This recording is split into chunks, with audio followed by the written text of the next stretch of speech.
So we are gearing up for our draft. I know y'all are super excited about the draft. I am pumped this Sunday. Cannot wait. Let's have a round of applause for that draft, huh? That's right, the live studio audience. All 0 of them are here tonight. So I'm pumped up about this draft. I'm excited football season is back. I don't know about y'all. I've been watching just about every single preseason game that I can get my hands on. I've been watching them on the replays on NFL Network. So, they might show, I don't know, New England and Philadelphia over and over again, and I've been watching those, trying to just catch as much as I can, see as much about all these teams as I can. Speaking of New England, talk about some news. I saw they released Kenny Britt, so he's out of the equation, and they say that Dez Bryant isn't in their plans. Is Dez Bryant in anybody's plans? Does not seem to be the case. Looks like Dez Bryant is going to be without a team very, very soon. Now, granted, let's be real here. If some team gets desperate, injuries happen, it's going to be kind of like a Randy Moss thing. His last year in the league, he bounced around, I think, 3 teams in 1 year. What was it, Tennessee, Minnesota, and maybe San Francisco or something like that? But yeah, it'll probably be something like that. So definitely no Dez Bryant going to New England. And also I noticed the competition committee said there's going to be no changes to the helmet rule. So get ready for that, folks. There's going to be a lot of flags this year, and it is going to be really, really, really frustrating. It's going to be frustrating for me. It's going to be frustrating for you from a fantasy perspective because your defenses. Our defense is going to be as potent as they have been in the past if they're getting flagged left and right and they're basically putting points on the board. I mean, this year, that's something to think about. Defenses might wind up being a little bit more of a hindrance than a help in some cases. So if I was you, I would think real long and hard about what you're going to do about your defenses this year. So I also saw that Carolina, Charles Johnson hung it up. And that's unfortunate. Charles Johnson's a player that I have always really, really liked and really, really respected. But what really irks me about the whole thing, we knew the guy was really at the end of his rope. And then the other guy we got is Julius Peppers, who we brought back, who was very at the end of his rope, right after coming off of Jared Allen, who was also at the end of his rope. So 2 drafts ago, we have a chance to take Derek Barnett. And those of you that know me know I'm never going to let this go. My draft plan was to take Derek Barnett in the first and his teammate at Tennessee, Alvin Kamara, in the second. Now, what did we do? No. We take Christian McCaffrey, who I've been adamantly oppositional to coming to Carolina since before we even had the draft. I did not want that guy. I said, look, the guy is an overrated punt returner. He's at best a gadget player, some dude that's going to come in the slot, catch a few passes out of the backfield. He's not going to be that great of a player. He's probably going to break down early. The guy didn't seem like he really had anything going for him because, he had only like 3 bench reps at the combine. 3? That's some kicker level stuff right there. Come on, man. I would think punter Steve Weatherford could do 10, maybe more. Have you seen that guy? He's pretty cut. But I don't know. We do have a preseason game tomorrow. We got Philadelphia and Cleveland that's going to happen, and that's going to be a good one. So I'm pretty excited about checking that out tomorrow night. And then I think there's 6 games on Friday, and the rest of them will be Saturday with only 2 more on Sunday, I think. So some other news that I saw, Urban Meyer, he suspended 3 games. Big deal. The guy, I don't know what to make of it. What did the guy know? What did he not know? What did he ignore?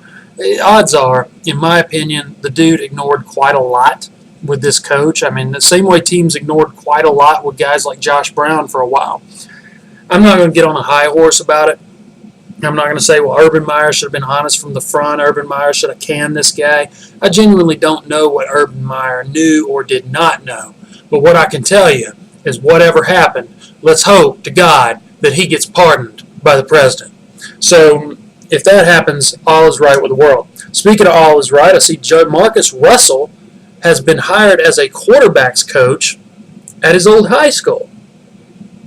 So I'm really excited for him to mentor some quarterbacks, teach them how to be 397 pounds, teach them how to be lazy as hell, teach them how to drink codeine syrup.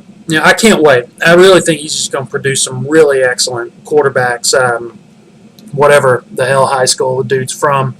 So who cares about that? So I'm not going to go into kind of things like what I'm going to be doing as far as the draft. I can tell you some things I probably won't be doing. I will not be interested in drafting Adrian Peterson. If y'all saw, he got picked up by Washington. That whole Washington backfield, guys, that's a nightmare. It was a nightmare last year. I was really excited about Darius Geis. It was, quite frankly, a really sad thing that the guy got injured. And my understanding, he is absolutely done for the year, and he will not be playing. But I really felt like he's going to be the guy in Washington. Dude could be pretty good, and that is one guy that I did have my sights set on in the draft early on before he got hurt. I said, man, I'm really going to target this dude. I think he's going to be good. But now we're back to some kind of mishmash of Chris Thompson and Adrian Peterson, rather. I'm not feeling it. I mean, everybody thought Adrian Peterson was going to do great with New Orleans. He was nothing. He gets sent to Arizona. Everybody thought he was going to do great there. He did have a couple of good games. He had a 25-point game and a 14-point game. But everything else was like 1.8, 3.3. It was really bad. So my best advice to you, if you want to draft the guy, please do. Take him in any round you want. I will be A-okay with that. I'm not interested in the guy. But I will talk to y'all about some injuries, talk to you about what's going on with some of these other teams in case you haven't been paying attention. I hate it when a guy drafts somebody that is hurt, out 10 weeks on the pup, whatever. You know, it's really a shame. I mean, if you do it, that's your own fault. I mean, you guys should be checking stuff out and looking at it and seeing what's going on and paying attention to it as far as trying to, you know, I guess keep up with everything that's going on out there in the world of football. But be that as it may, like I say, if y'all want to draft somebody that is hurt, be my guest. Speaking of injuries, though, Travis Frederick, he's got some kind of autoimmune disease. I mean, what does this mean? I don't know. My understanding, I mean, it's not going to knock him out for this season or anything, but it's something to monitor. Especially, you might be thinking, well, an offensive lineman, what does that have to do with fantasy? It has quite a lot to do with fantasy. What about Dak Prescott? What about Ezekiel Elliott? Are they going to be as effective without, realistically, the Dallas Cowboys' best offensive lineman? So definitely something to think about there. Another injury I noticed, it looks like Josh Rosen. He's day-to-day with some kind of hand injury or something. What does day-to-day mean? I mean, wrap your brain around it. He's probably going to be ready by week 1, but realistically, Sam Bradford was probably going to be the starter until, I don't know, 38 seconds into it, first couple plays, whenever he breaks something, gets some kind of injury, because he always does. I mean, he's really Mr. Glass when you think about it. Also, I mean, guys, it looks like Buffalo and their quarterback situation might have absolutely worked itself out. I mean, A.J. McCarron's got a broken collarbone. But you still have Josh Allen. You still have Nathan Peterman. So we'll see what happens right there with those two, see how that goes. Zach Martin, you know, I'd mentioned also, you know, Travis Frederick. He's got this autoimmune disease or whatever. Zach Martin is having some problems. He had a little bit of a knee injury, but they don't really know what the extent of it is yet. So there is a good chance that the Dallas Cowboys offensive line could be in a good bit of trouble here. Jamal Williams for the Packers. Dude's got some type of ankle injury. I'm not real sure what to make of the Packers running situation anyway. You know, I mean, I know Aaron Jones has got a suspension, so there's a lot to take in there. You know, Nick Foles, I mean, let's be realistic here. He's got a right shoulder strain, but there's only one Eagles quarterback that you should be drafting. That's Carson Wentz. So I would be thinking about Nick Foles maybe if Carson Wentz got hurt. I'm still not 100% sold on the guy. He did look pretty good last year. I mean, he helped win a Super Bowl. That's got to be worth something, but I just wonder how much of that's a fluke. Jerick McKinnon, still dealing with that calf strain. We'll see how that works itself out and go from there. Those were pretty much the major injuries in week 2. You know, and just seeing what's going on with those and just monitoring them. We've got an issue here when you think about it, because we're coming in and we're drafting on the 3rd week of the preseason. Now, most of that will be done the 4th week. It's highly unlikely that starters play, but they still practice, and things can happen in practice. So anybody you draft is going to be somewhat of a risk when you stop and think about it. I did want to mention something I'm thinking about doing here. Instead of going solo with this podcast, I was thinking it might be kind of a cool idea for guys in the league to call in and be on the podcast. What do y'all think? I mean, if y'all want to do something like that, I would really be down with it. I think it'd be a lot of fun. Probably realistically, Josh and I might come in pretty regular on this thing. We may even do kind of a 3-person thing once in a while and see how it goes. But just something to think about. I mean, if y'all want to do that, y'all want to join in on it and talk some football during the season, that kind of thing, I am all for it. During the draft, I'm going to live stream on YouTube. So I'm going to be doing not just so much a podcast, more of a video thing, running commentary. It's kind of neat. It's got the comments box in the bottom where we can kind of talk back and forth to one another. But I think it'd be cool to do a little bit of a live stream, just give a running commentary. If y'all wanted to listen to that, I know a lot of you guys do this on your phone, so that'd probably be prohibitive there. Because you got to focus on the draft and you've only got so much computer screen. But if you're on a laptop or something, you want to open up a second window and pull up the Fantasy League YouTube page and listen to that. I'm planning to do that unless something goes wrong and I'm having trouble with the internet or something like that. But yeah, that's the plans, guys. 2 o'clock Sunday. Listen to me.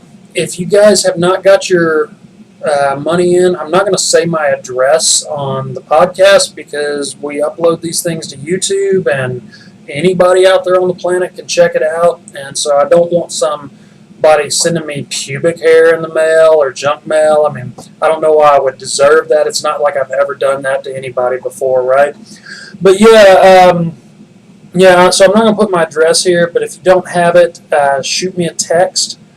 If you're going to miss the draft for some reason, go ahead and find somebody to draft for you, and that's okay, so you don't have to auto draft. But if you're going to do that, let me get that person's name and number. That way I can just have their number in case something. You remember like a couple of years ago when the draft client just crashed for no reason, and everybody was having to text in their picks and all that. So that way if that happens, we can communicate, me and whoever you pick. So hopefully everybody will be here for the draft. Now I'm looking forward to it, guys. This has been a lot of fun. This is probably the funnest league that I've been in my opinion. I've only been in a couple, 3 total, and one of them sucked because nobody was serious in it. The other one, there was, is a good league, a great league, some really great guys in that league. It was just proximity-wise with me moving over here and knowing a lot more people over here, wanting to kind of start my own thing. So since 2014, I mean, this has been a pretty fun league, guys. So I'm enjoying it. I'm looking forward to this year. So I'm going to do another podcast here pretty soon. I'll do a follow-up after the draft. We'll be live streaming the draft, and so a lot to talk about coming up. Of course, Labor Day weekend. College football is kicking off, so there's going to be a lot to talk about there. So we'll see how it goes, guys. I am signing off right now.